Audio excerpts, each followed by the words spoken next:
Exactly. We fully agree that the residents ought to be a part of the process. Especially when you have inhabited islands, and islands that are as small as Salt Key, and that has such distinct characteristics as Salt Key, the residents that are there ought to have some say and to have some input with the nature of the development. There has been a 10-year development plan that was created for Salt Key with the involvement of the residents of Salt Key.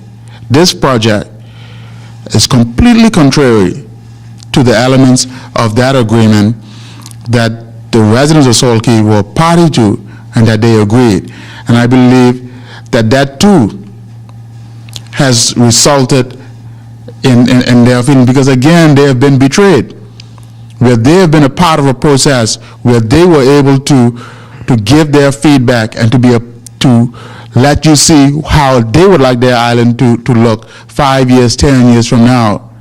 And now, for whatever reason, there are projects that seem to have the approval of government that are going forward, where the developers feel comfortable enough to meet with the residents and say to them, this is what is going to happen, as opposed to what we are proposing.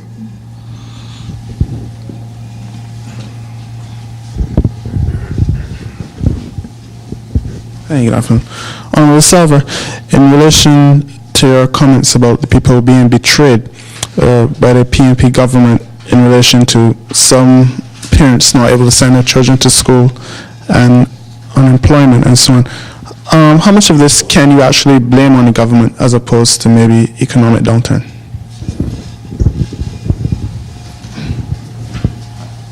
One point before Honorable Salva answers this, let me just say that the economic downturn in the Turks and Caicos is a result of the government. So those are two separate issues. The government is the reason that we have this economic downturn right now. But I'll allow Honorable Salva to speak to that himself. Yes, in response to your question, under a People's Democratic Movement government and our plans for the economic development of this country, especially with regards to tourism, it has always been low density, high-end tourists that we were seeking to attract. And since this government came to office, they seem to be hell-bent on introducing things into this country that goes counter to the peace and the tranquility that these high-end tourists actually come before. They know that we do not have a Las Vegas Strip, so they come here for that purpose, because they do their research. They have people to do their research before they decide on where to go. They understood that there was relatively low crime here. But when you see a government is going to go out of the way to promote gambling, to allow all sorts of other activities that would cause one to pursue other means of acquiring money, that in itself is going to lead to crime. Crime and high-end tourism don't really go hand in hand.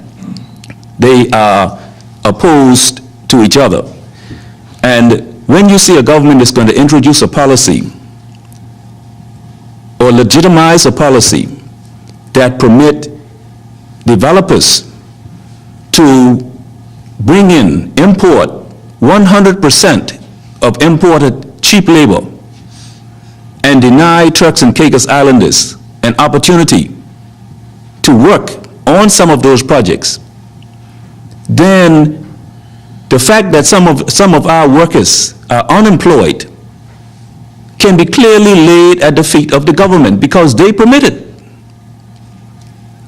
And once we have the breadwinners at home can't pay their rent because they are unemployed, cannot send their children to school, PPC disconnecting their power supply, they have their vehicle parked because they cannot afford to put gas in it, then it is the government that we have to blame for that, because their policy permit a developer to carry on a job to the exclusion of Turks and Caicos Islanders and work permit holders. You know? So, I mean, I hope I answered that question. Thank you. But one other thing, I mean, but let's understand Sanders as well. Number one, you have a situation where you have a number of people that are unemployed. Those that are employed are earning less. A lot of times the wages are either stagnant or dropping. The cost of living is going through the roof as a result of government initiatives. When the government increases the cost of importing goods and materials into the country, then it affects every single cost of living for our country.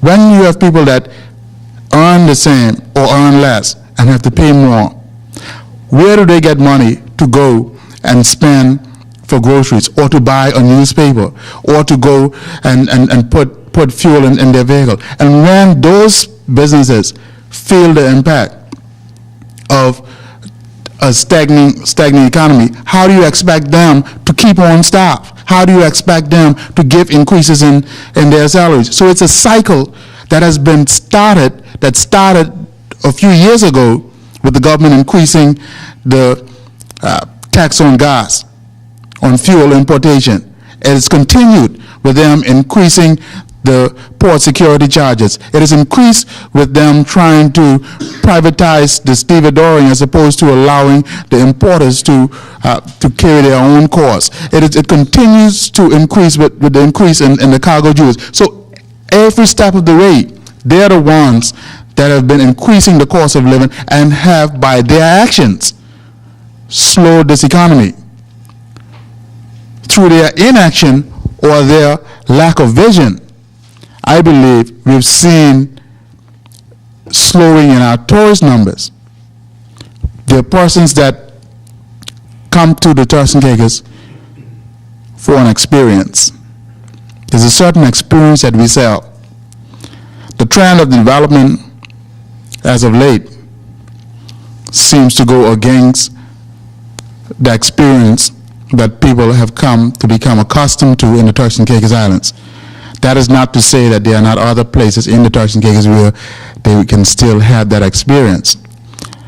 But if you look at our 2003 manifesto, our 2007 manifesto, we've always advocated a diversity in the tourism product that we can provide, from featuring and highlighting and